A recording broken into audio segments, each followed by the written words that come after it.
അപ്പോൾ തന്നെ നമ്മൾ നേരത്തെ PSU ബാങ്കിൻ്റെ കേസ് സൂചിപ്പിച്ചിട്ടുണ്ടായിരുന്നു. അതിൽ ബാങ്ക് ഓഫ് ബറോഡയുടെ ബിസിനസ് അപ്ഡേറ്റ്സ് പുറത്തു വന്നിട്ടുണ്ടായിരുന്നു. അതിൻ്റെ ഒരു ഡീറ്റെയിൽസിലേക്ക് നമുക്കൊന്ന് പോകേണ്ടതുണ്ട്.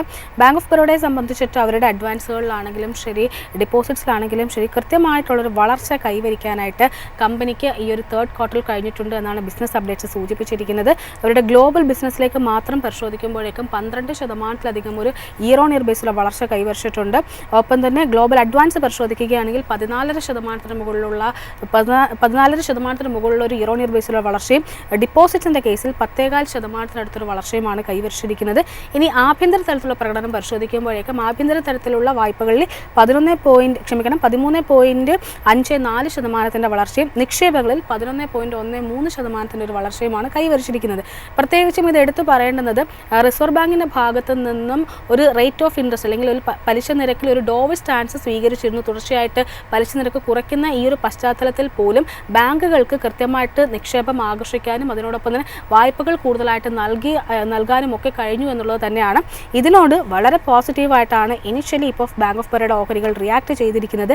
ഏകദേശം എനിക്ക് തോന്നുന്നു ഡിസംബർ 30 മുതൽ ഇങ്ങോട്ടേക്ക് വളരെ ശക്തമായിട്ടുള്ള ഒരു റാലി ആയിരുന്നു ഈ ഒരു ഓഹരിയിൽ കാണാൻ സാധിച്ചിരുന്നത്. ഇന്നിപ്പോൾ ഒരു ഗ്യാപ്പ് അപ്പ് ഓപ്പണിംഗ് ആയിരുന്നു കാണാൻ സാധിച്ചിട്ടുണ്ടായിരുന്നു. ഒരു പുതിയ 52 വീക്ക് ഹൈ ക്രിയേറ്റ് ചെയ്തിട്ടുണ്ട്. മാത്രമല്ല ഹൈ ലെവൽസിൽ ഇപ്പോൾ ഒരു സെല്ലിംഗ് പൊസിഷനാണ് നേരിട്ടിരിക്കുന്നത്. സോ ബാങ്ക് ഓഫ് ബറോഡയിലുള്ള ടെക്നിക്കൽ ലെവൽ എങ്ങനെയാണ് വിഷ്ണു? അല്ല, ആദ്യമേ പറഞ്ഞല്ലോ ഷോർട്ട് ടൈമിൽ, അതായത് ഡിസംബർ ലാസ്റ്റിന് ശേഷം ഒരു ബുള്ളിഷായിട്ട് മാർക്കറ്റിൽ ഇത് മൂവ് ചെയ്യുന്നുണ്ട്. നമ്മൾ ഈ ഒരു മൊത്തത്തിൽ ഇതിൻ്റെ ഒരു ലോങ് ടൈം ട്രെൻഡ് നോക്കുമ്പോൾ നമുക്ക് കാണാൻ സാധിക്കുന്നത് സിമിലർ ആയിട്ടുള്ളൊരു ട്രെൻഡ് തന്നെയാണ് കുറേ നാളുകളായിട്ട് ഈ സ്റ്റോക്കിലുള്ളത്. അതായത് മാർച്ചിന് ശേഷം നോക്കുമ്പോൾ കൃത്യമായി നമുക്ക് ലോങ് ടൈം ട്രെൻഡിൽ കാണാൻ സാധിക്കുന്നത് വളരെ ബുള്ളിഷായിട്ടുള്ളൊരു കണ്ടിന്യൂസ് ആയിട്ടൊരു ട്രെൻഡ് ഫോളോ ചെയ്യുന്നുണ്ട് ഈ ഒരു ഓഹരി.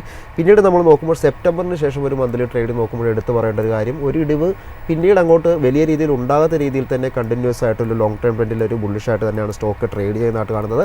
ഇന്നും 1% ഒരു നേട്ടം രേഖപ്പെടുത്തി പുതിയൊരു ഓൾ ടൈം ഹൈയിലൊക്കെയാണ് ഈ ഒരു മാസം ഇപ്പോൾ ട്രേഡിംഗ് തുടരുന്നതായിട്ട് നമുക്ക് ബാങ്ക് ഓഫ് ബറോഡയുടെ ഓഹരികൾ കാണാൻ സാധിക്കുന്നത്. ഏതായാലും ടെക്നിക്കലി ബാങ്ക് ഓഫ് ബറോഡയുടെ ശ്രദ്ധിക്കേണ്ട ചില ലെവലുകൾ നോക്കാം. ബാങ്ക് ഓഫ് ബറോഡയെ സംബന്ധിച്ച് ഒരു റെസിസ്റ്റൻസിലോട്ട് പോകുമ്പോൾ ഇനി നമുക്ക് കാണുന്നത് 316 എന്നൊരു ലെവൽ, അതായത് ഒരു ഷോർട്ട് ടൈമിലുള്ള റെസിസ്റ്റൻസ് ആണ് ഞാൻ പറയുന്നത്. 316 ഉണ്ട്. കൂടാതെ 340 എന്നൊരു ലെവലും അടുത്തൊരു റെസിസ്റ്റൻസ് ആയിട്ട് നമുക്ക് പരിഗണിക്കാവുന്നതാണ്. താഴോട്ടാണ് വരുന്നതെങ്കിൽ സപ്പോർട്ട് ലെവലായിട്ട് 282 എന്നൊരു ലെവലാണ് ആദ്യം സപ്പോർട്ടായിട്ട് വരുന്നത്. പിന്നീട് 270 എന്ന ലെവലും പിന്നാലെ 246 എന്നൊരു ലെവലുമാണ് ഏതായാലും ഈ ഒരു ഓഹരിയെ സംബന്ധിച്ച് നമുക്ക് ഒരു സപ്പോർട്ടായിട്ട് പറഞ്ഞിരിക്കേണ്ടത്. ഏതായാലും കണ്ടിന്യൂസ് ആയിട്ടൊരു പ്രോഫിറ്റ് ബുക്കിംഗ് ഒരു നേട്ടം തുടരുന്നുണ്ട്. അതുകൊണ്ടൊക്കെ തന്നെ ഒരു പ്രോഫിറ്റ് ബുക്കിംഗ് ഷോർട്ട് ടൈമിൽ ഉണ്ടാകാനുള്ള ഒരു സാധ്യത കൂടി നമ്മൾ ഏതായാലും എക്സ്പെക്റ്റ് ചെയ്യേണ്ടതാണ്.